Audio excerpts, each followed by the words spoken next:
Hello there the internet, Tough Monkey here again. I do hope that you're all well.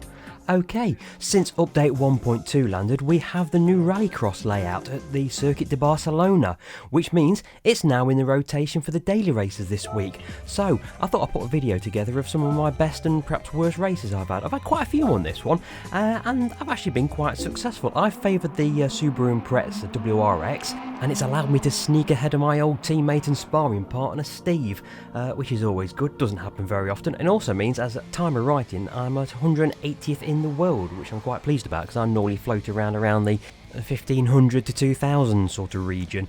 But having watched the video that Steve posted a couple of days ago, I realised that everyone was taking a bit of a running start to get a flying leap over the start line into their fastest lap, and it does help. It helps to a tune of about tenth and a half, 2 tenths. My very best lap without doing that was about 2 tenths of a second slower than my ultimate fastest time, this 44.101 that you're seeing here at the moment. Secret of being fast around here is keeping the car under close control. Now, something like the Subaru Impreza, I mean, I used to own one of these. I know how they handle, and they're very front heavy, so you need to get the back end stepping out, but not too much. You need to keep the car under balance and under close control, so keep it nice and tight. Short shift to keep the wheels from spinning up, and it really does deliver the times. So what that's meant is that I've been starting at the front end of most races. This is the very first race that I took on. We're starting third on the grid, and it's the very first time I undertook the start, which is somewhere I normally mess up, and it has proven to be the place where a race is won or lost, because everyone's piling into this first corner and this second corner coming up here, and it's just a bit of a free-for-all.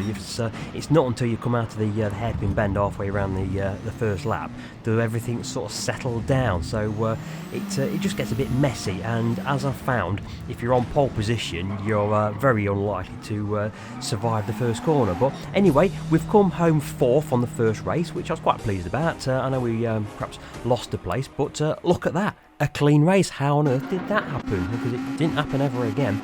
But this is a first race I undertook from pole position, and as you can see, you start on the outside and then you've just got the world coming up the inside of you, and it's just a matter of survival.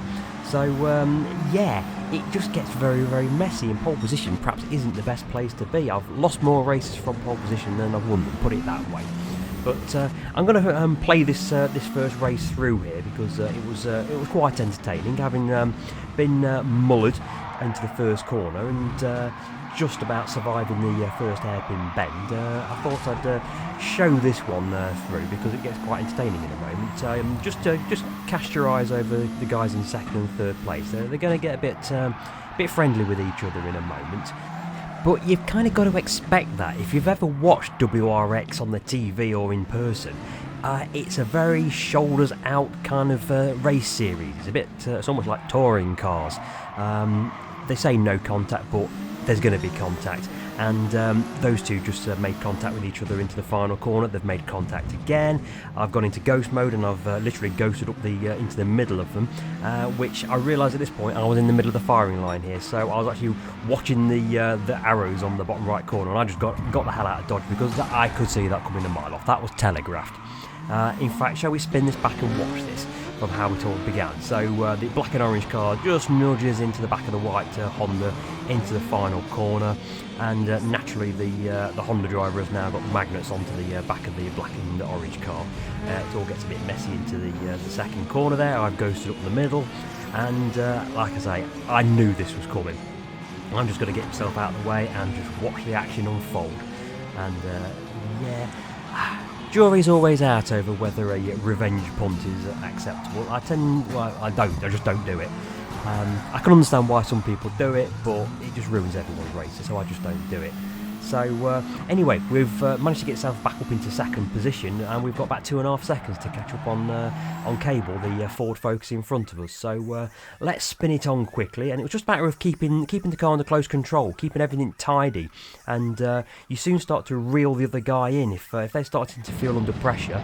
And as you can see, he's picked up a half-second penalty, which we're not going to wait until the next lap. We're going to try and line him up before the hairpin bend onto the start-finish straight and get the move done as quick as possible. You see, I had to actually stand on the brake there, but he's obviously feeling under pressure. He's braked a bit late, gone a bit deep, and we're up the inside, so it was a nice clean manoeuvre without having to be too aggressive about things. And from there on, it was just a matter of blitzing off into the distance, and that was the first race win of the Daily Race A meets. And since then, I've had must have had another at least half dozen races since then of varying success, and it's all really down to that start. If you can get round that first corner without incident and getting bogged down in the mire, then you can dart off into the distance, let everyone else have the problems. But if you do get caught up in a first corner incident, then you're going to be struggling for the rest of the race. And I'm going to show a couple of races now of me in that situation exactly, of trying to get away from pole position and just not being able to close off into the inside line, and then just getting bundled out of every position possible. And it really is just a free-for-all this first. But that's what World Rallycross is all about. You can't get too upset about it, because that's what happens in real life. The very best drivers, they all do this, so you can't complain about it too much. There's another one. Tried to get to the inside line, but my starts are pretty naff, and someone's already up the inside. I'm stuck on the outside, and it's just going to go from bad to worse, isn't it? Really. I'm going to let this one play out, because this was a pretty good race. This one was. It gets a bit fruity into this corner. I'm bundled down to a few more places, and it takes me a while to find my rhythm. I just can't get back on the racing line here. I'm getting bashed and smashed all over the place, and like I say, once you get around this first hairpin bend here, it tends to settle down, but until you get to that point, it's just absolute carnage. So I'm going to come out of this corner in 6th position, and Luke Battersby in the lead. He's already off into the distance, so it was just a matter of me slowly picking these guys off one at a time until I managed to get through and up into 2nd position. And from once I get past this guy into second, then I've now got 3.5 seconds to try and close down onto Luke. But in fair play to him, although I do set the fastest lap of the race, I'm not able to get it much really below 2.5 seconds. So he ends up taking the race victory, and it's another 2nd place for me. I think I finished 2nd more than I've finished in any other position. But I don't mind. I quite like playing this, even though a win is not guaranteed.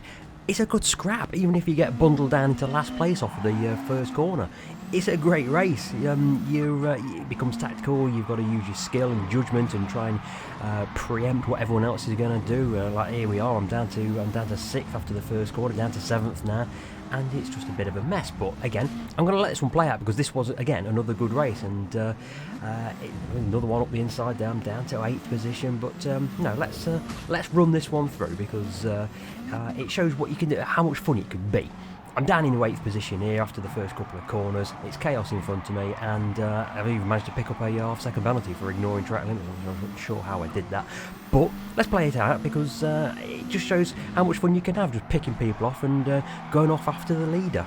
You see, I know that I'm quick on this particular event. It's not always the case. I'm very, very definitely not always the quickest guy on here. But on this particular event, maybe it's from my Codemasters Dirt Rally days that I know how to handle one of these cars in a race situation.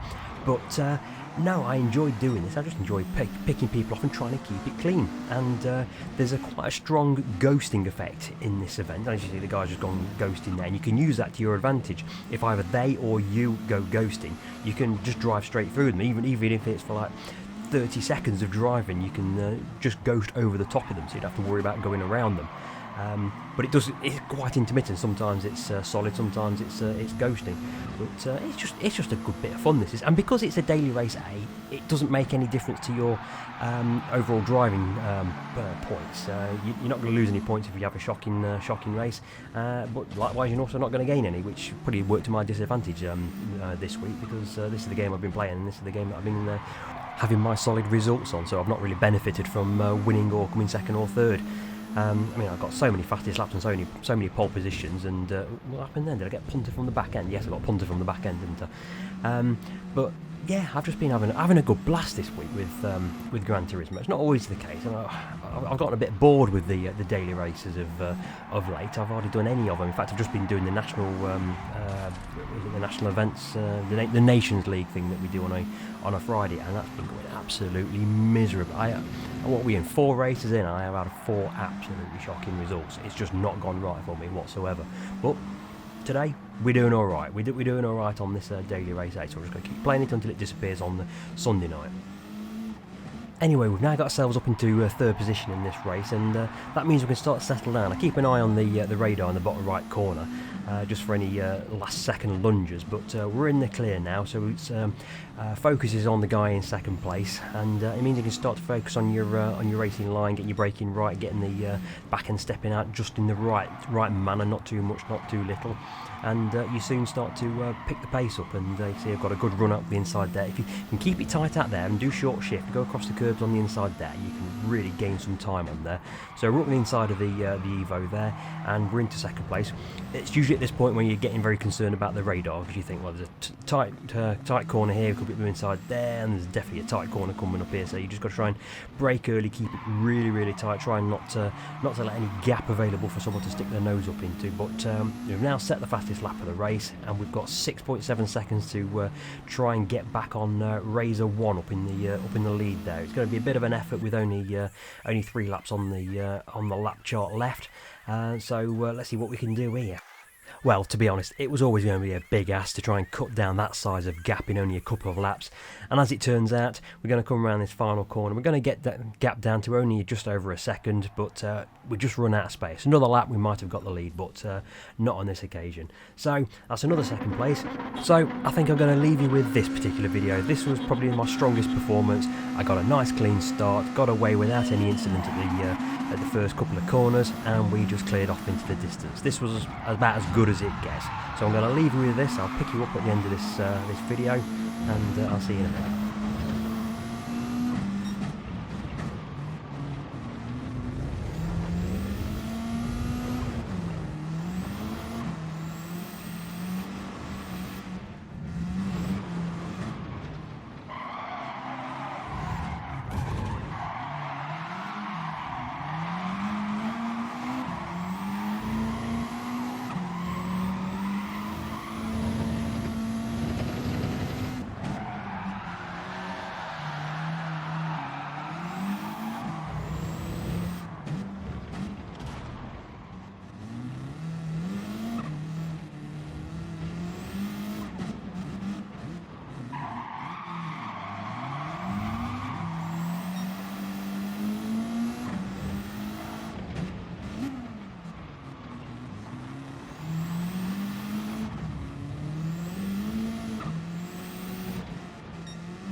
So there we go, that is Circuit de Barcelona on the Daily Race A World Rallycross. Hope you've enjoyed the video, and I'll see you next time.